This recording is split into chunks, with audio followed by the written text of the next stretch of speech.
I think sometimes you even give away information with timing tells. It's probably close to a 4-bet, but can play it in position too. Very tempting to jam this one, but also nice to peel in position. Not expecting too much fold equity, so I think calling is the way to go here, but I might be wrong. We river the nuts. And a shove from our opponent. Let's see what he has. 7, 8, 8, 10. That's optimistic. Noodle saying, lol, nah, the poker in Australia is dead. Even live poker, rake is killer. Yeah, I heard that the rake is super bad. I guess if you want to make a career out of poker, I wouldn't recommend it. But if you want to, you have to find places where they don't rake you too heavily. Some games they look very soft, but if the rake is too high, it's just almost impossible to win.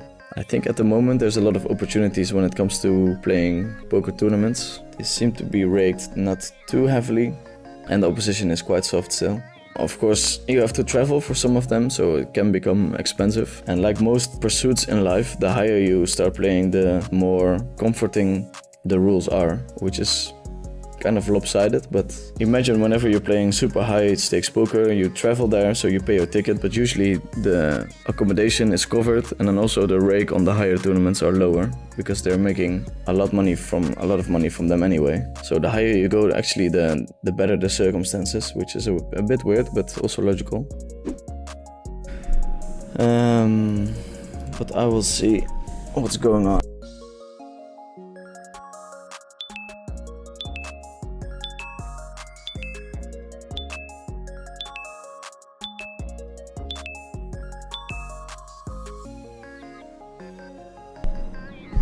Mic was muted for a long time. Pro streamer for real.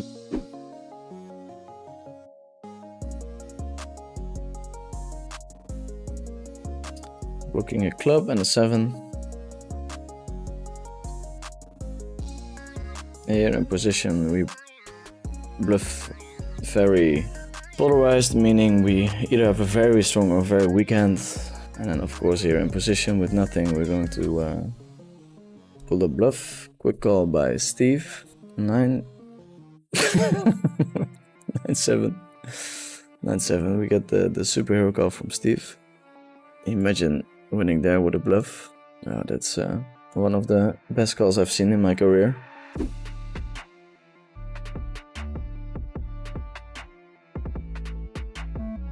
Jeff is saying good luck on the tables, love your content and your honesty. Thanks man, really appreciate it. Trying to be as honest and transparent as possible, that was what I was looking for.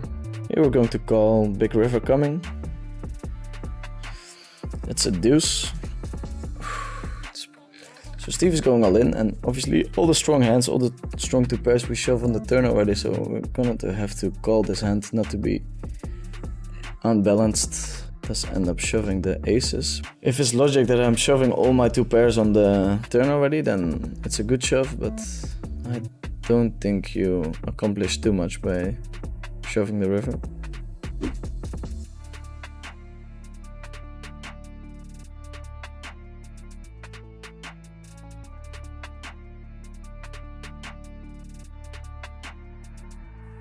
Hi Legend, you're getting popular. I recommend your channel to a few people to love the content. From Sun I put.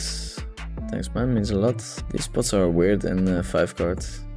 I have a double flush draw, but they're both not great.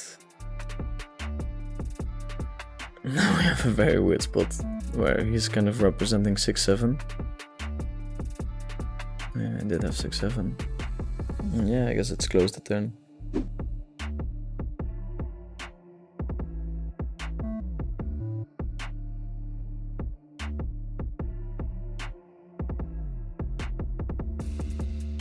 Yeah, sometimes we have to fight fire with fire. We're blocking the ace of hearts, so he cannot have the ace high flush. No, it's weird since we have the straight, but I think we're just gonna barrel this one off.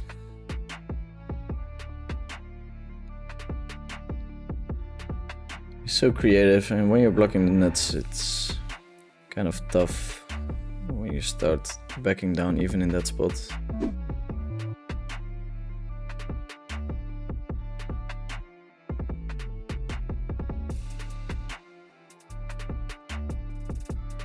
That was a weird flop raise by him when you had the nut card. Indeed. Pot bet by Steve. This is also close-ish.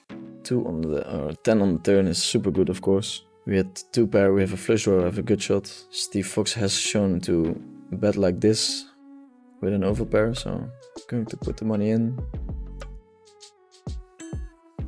Let's see what he has. He's in the time bank, so he probably has a pretty bad hand. Steve Fox is in the time bank.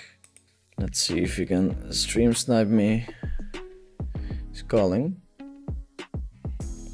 Wow, that's not a good call.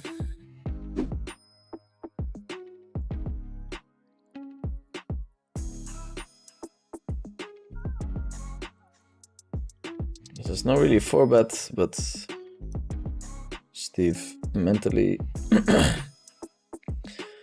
not in a great position at the moment.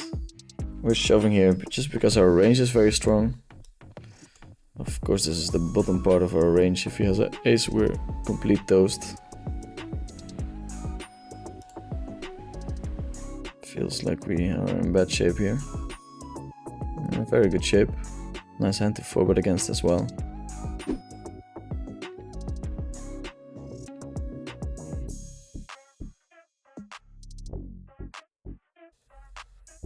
Flop a set on the flush board. Return the full house. Steve bets. Now we have to decide if we want to raise or call. I think I'm going to raise. Both is super fine. He's very aggressive. He calls very wide.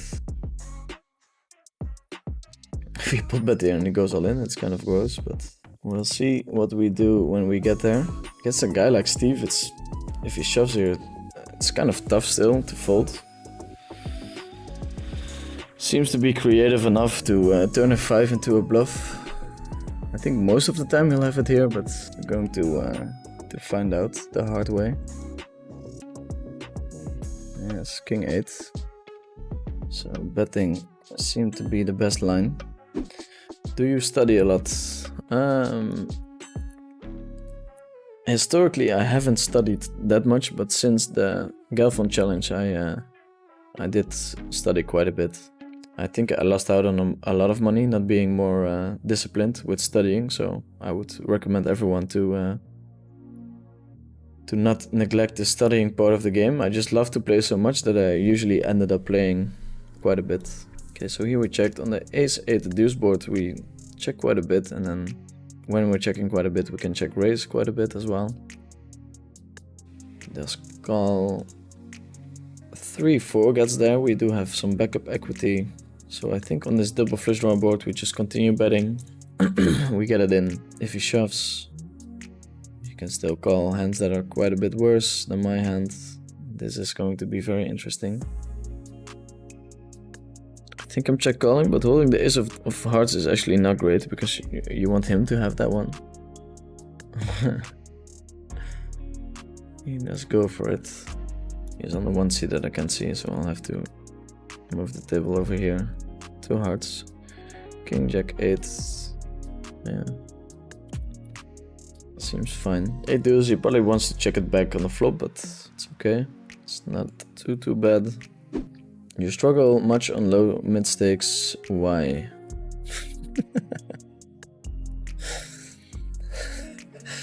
Yeah, I don't think I'm struggling much, but thanks for the feedback. Marco in the chat. Very good, sir. We're just having some fun, huh? Just having fun. Perk30 is saying, how do you decide how much balance to keep on multiple sides? So in a perfect world, it's very easy to withdraw and to deposit money. And if that's the case, you keep your balance as low as possible. Obviously, there's always third-party risks when you're holding money on a poker side, so it's advisable to just keep your balance as low as possible. So here, most of the Mid-stakes people will c-bet because they have a strong hand, they want to charge their opponents, but what happens to all the hands that you check here? This is a board that we don't hit super hard under the gun, so I think we're checking most of the time. And of course check raising if he stabs, or whenever he's stabbing on the turn, we raise. It's likely that he has a big draw. We're holding the ace of clubs. We have the nuts, since we're blocking the 9. He leads all in here, which is extremely surprising. Yeah, when you run hot, poker is very easy, but yeah, of course, if you don't have a strong hand there, it's a tough spot.